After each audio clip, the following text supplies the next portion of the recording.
Chapter 40.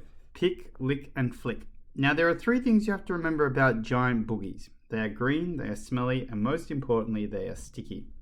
A monster like Dino Girl is not going to be troubled by the colour green, nor by the smell, but the stickiness might just be a hazard, and so it proved.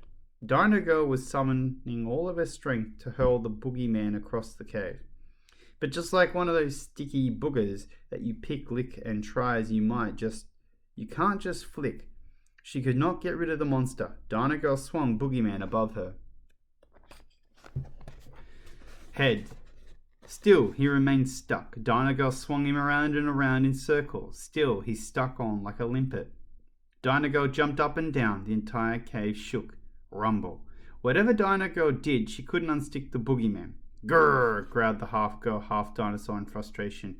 As well you might if you couldn't get rid of a giant booger. Then Dino Girl banged her horn against the wall of the cave. Doof! Crunch!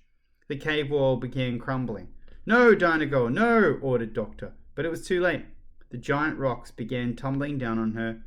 Grunt, Fiend, and Larka. Thud, thud, thud. Rocks swept into the cave like an avalanche. A cloud of dust exploded. Woof! Now was the perfect moment to escape. So without stopping to say goodbye, Larka raced up the spiral staircase, slamming the invisible door behind her. Shunt. Chapter 41. The Shadows. Larka kept running through the vaults underneath the castle. She was determined to get off this nightmarish island before Dr. Doctor turned her into a monster. But Larka, being Larka, felt a pang of guilt. What about her friends still down in the cave? Spod, Bug, Pongo, Knuckles, Daft, Boom, and of course Worms. Was there anything she could do to save them? To her shock, she heard the invisible door open. Behind her, creak! Looking over her shoulder, Larka tripped over the boot of a suit of armour. Clunk! Just as she was about to scramble to her feet, she heard footsteps. Plod, plod, plod.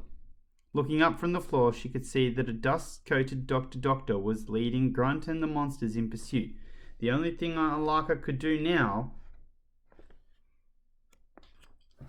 was put her head down and pray that they didn't see her in the darkness. Fortunately, she was covered in dust, so there was a good chance she would blend into the shadows. Larka shut her eyes and scrunched up her body tight as the footsteps of monsters' steps grew nearer and nearer. They grew louder and louder. Stomp, stomp, stomp. Before they became quieter and quieter, Larka dared to open just one eye. Up ahead, she could see the monsters stomping up the stone steps that led to the castle courtyard. As silently as she could, Larka rose to her feet. Then she was sure they had all gone. She allowed herself a little sigh of relief. Humph! Just at that moment, she felt a hand on her shoulder. A giant hand, a green hand, a sticky hand. It was the Boogeyman. Ah! Screamed Larka.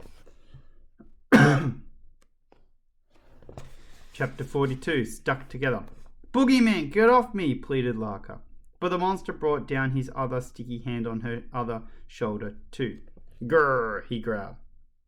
For the first time in her short life, Larka feared she was going to be devoured by a giant boogie. Please, Boogeyman, no, I beg you. The Boogeyman lifted her off the ground and opened his hideous green mouth wide. Just at that moment, Larka was sure she spotted a flash of recognition in the monster's eyes. Worms, she said. Worms, don't do this to me. It's your friend, Larka. This stopped the monster in his track. Worms, please, I would never, ever do anything to harm you. The Boogeyman's expression softened. We are a team, remember. He nodded his head. Then please put me down. The monster did so, carefully setting her on the ground. Oh, we are still stuck together, said Larka. She wriggled as much as she could, but there was no getting away from the giant booger. So she slipped off her cardigan and left it dangling in his hands. You can keep the cardigan. I'm not sure it is your size, though, quipped Larka. The girl detected a smile from the monster. Worms, I knew it. You are still in there somewhere, she exclaimed.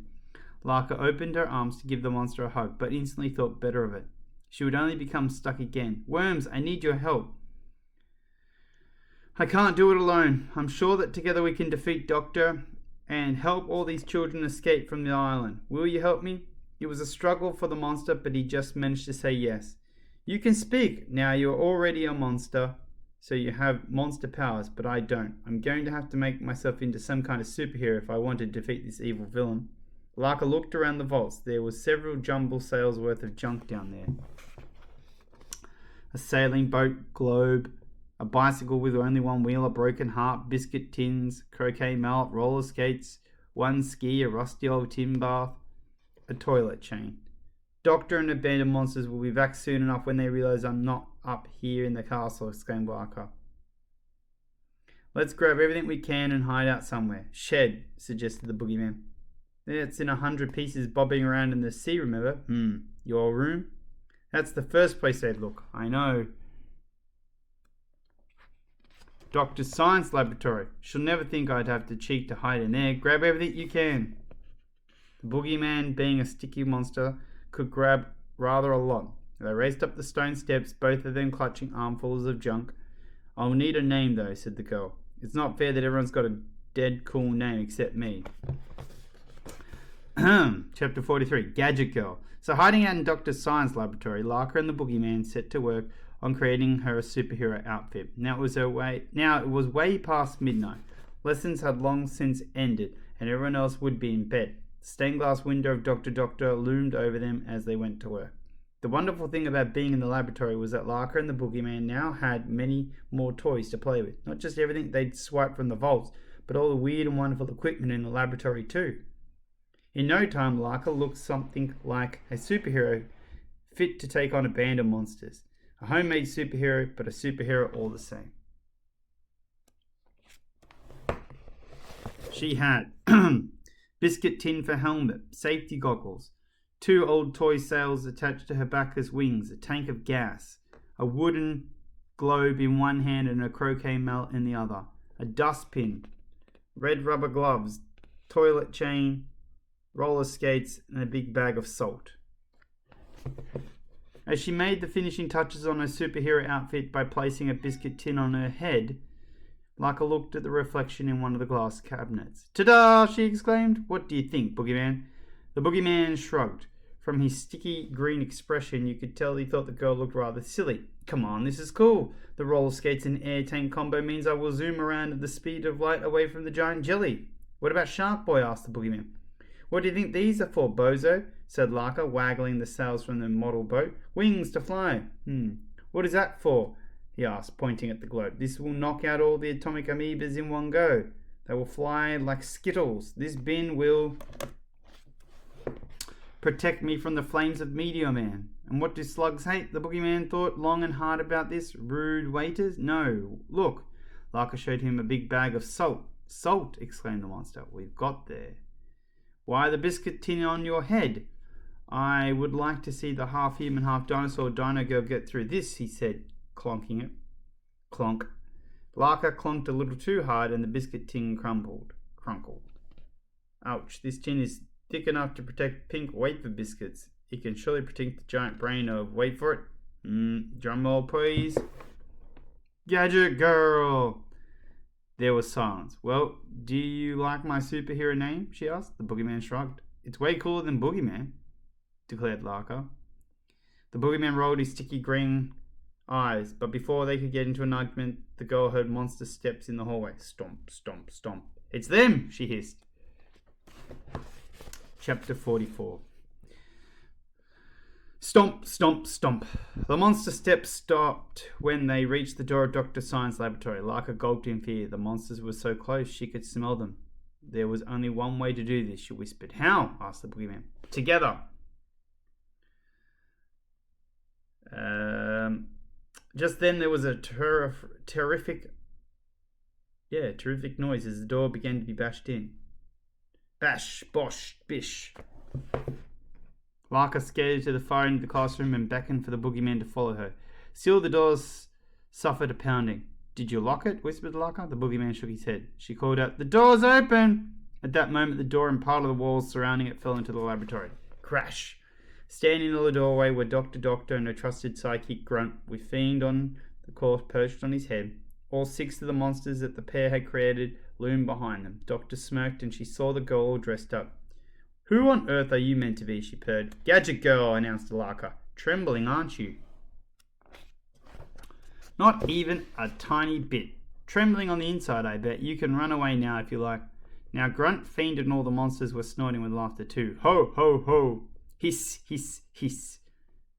You had your chance, said Larka. Now all of you prepare for destruction. With a flourish, she yanked on the toilet chain attached to her backpack. The tank shot out gas. Psst. Gadget Girl was propelled along the floor on the roller skates.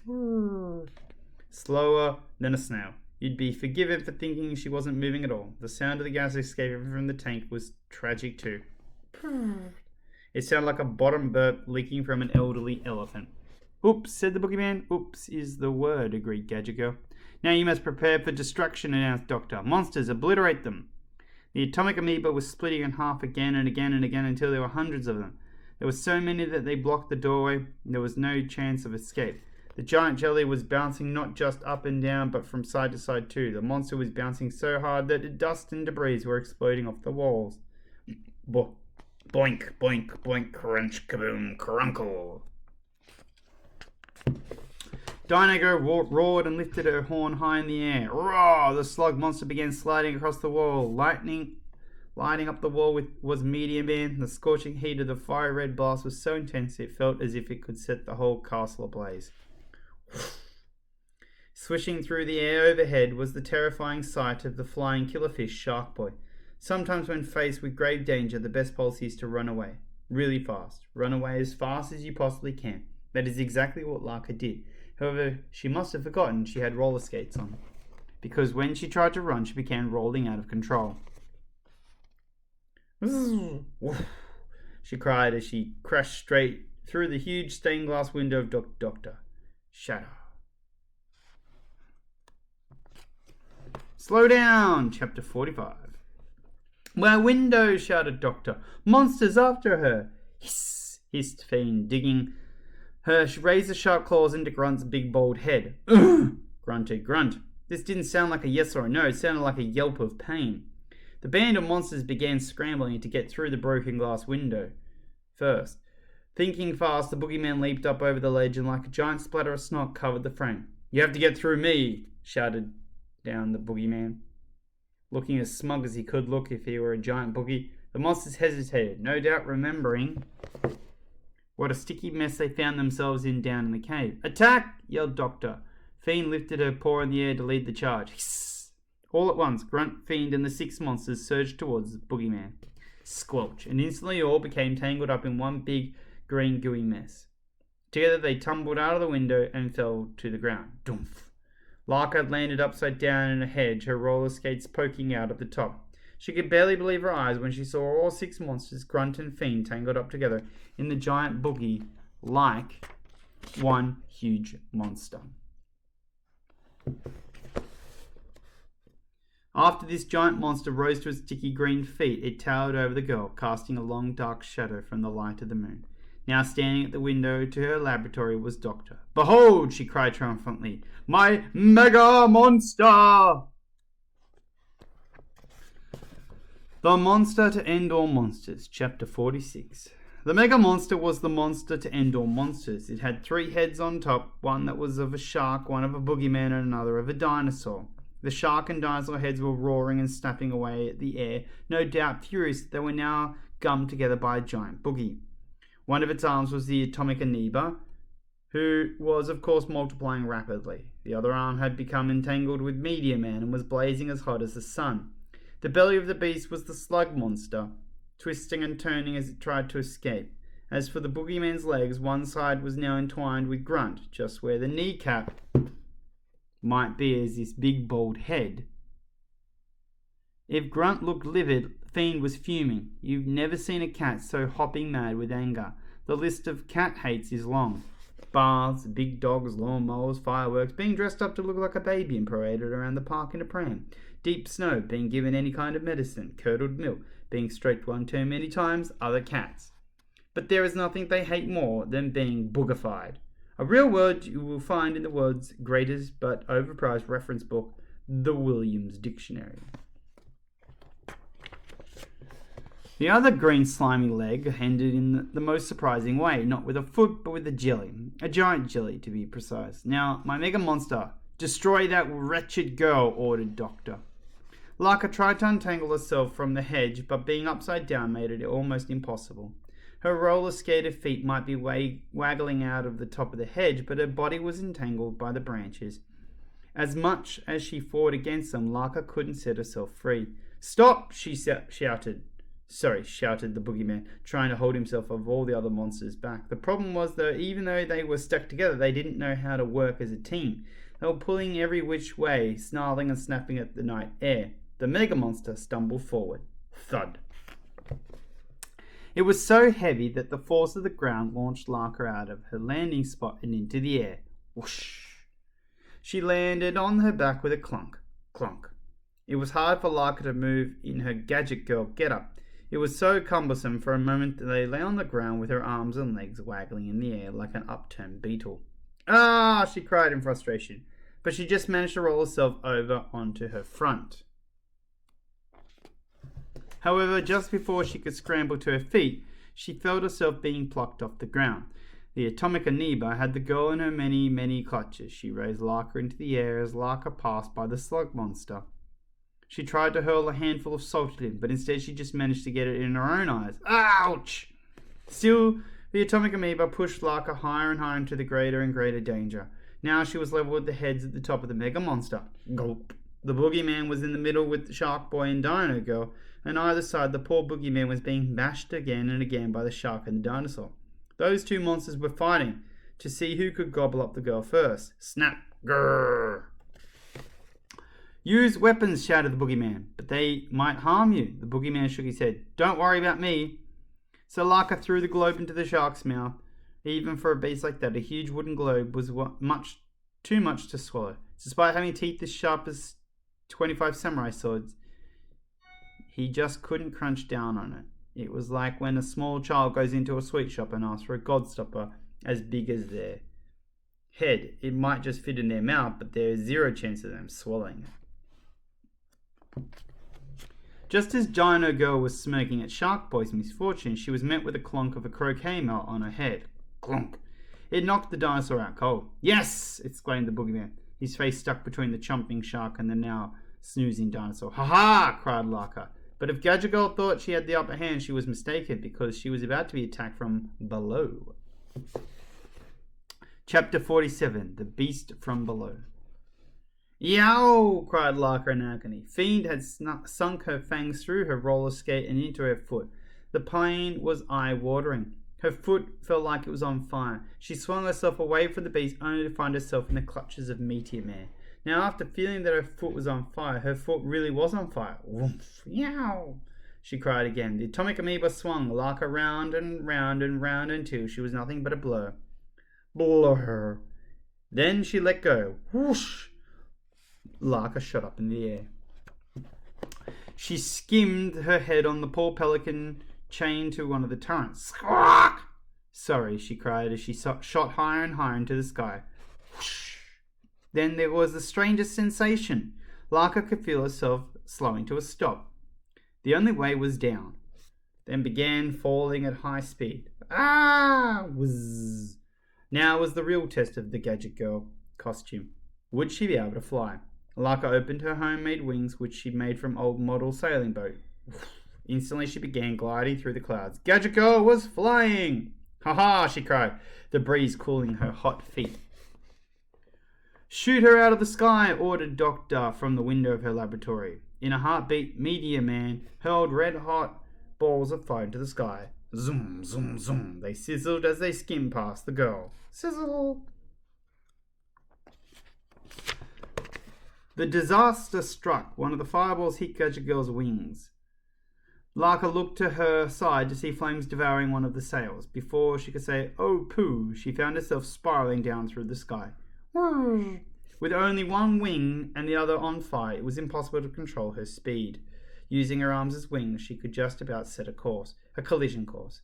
If she were to end up as a human jam on the ground, then she was at least going to take out someone with her. Then someone was Doctor. So she began swooping straight towards the laboratory's window where the evil science teacher was barking her orders at the mega monster. On seeing what the girl was doing, Doctor's beady eyes widened in fear. Mega Monster! Stop her! She cried, leaping down from the window frame in her classroom to take cover. The Mega Monster lunged his way, and that to try to steer the girl's flight path. Gadget Girl slammed to the Mega Monster. Wham! She slammed so hard that she separated Grunt and Fiend from the rest and sent them zooming through the air. Whoosh! The evil pair parted company for the first time. Both the one-legged cat and the hefty laboratory assistant tumbled through the sky, then zoomed past the castle and over the side of the cliff. Seeing that they were going to plunge into the shark-infested sea below, they tried to take flight. Grunt flapped his big wobbly arms and Fiend flapped her tail like a windscreen wiper. Flap, flap, flap. The last anyone heard of them were their cries as they tumbled into the sea. Rrr, meow! Splosh, splash. Larka was battered and bruised, but still alive. She spotted the spiral spectacles lying on the ground. They must have fallen off Grunt's laboratory coat. She snatched them and shoved them in her pocket. Then she felt a shadow looming over her. It was the Mega Monster. Kids, please, begged Larka. I am not your enemy. I am your friend. Remember, it's me, Larka.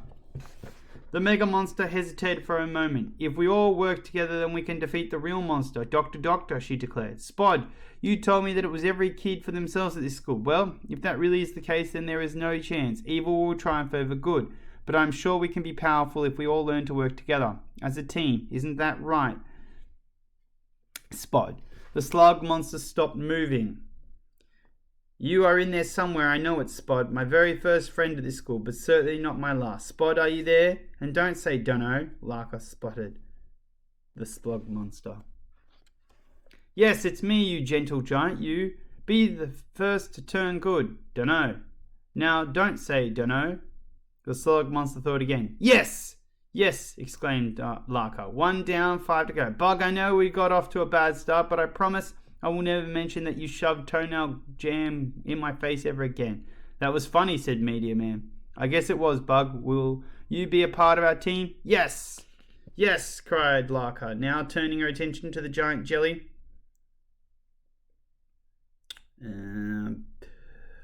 Come on, Boom, all this scorcher must be fun, but what could be more fun than being the gobbiest girl in the school? The giant jelly bounced up and down in agreement. Cool, now can we all...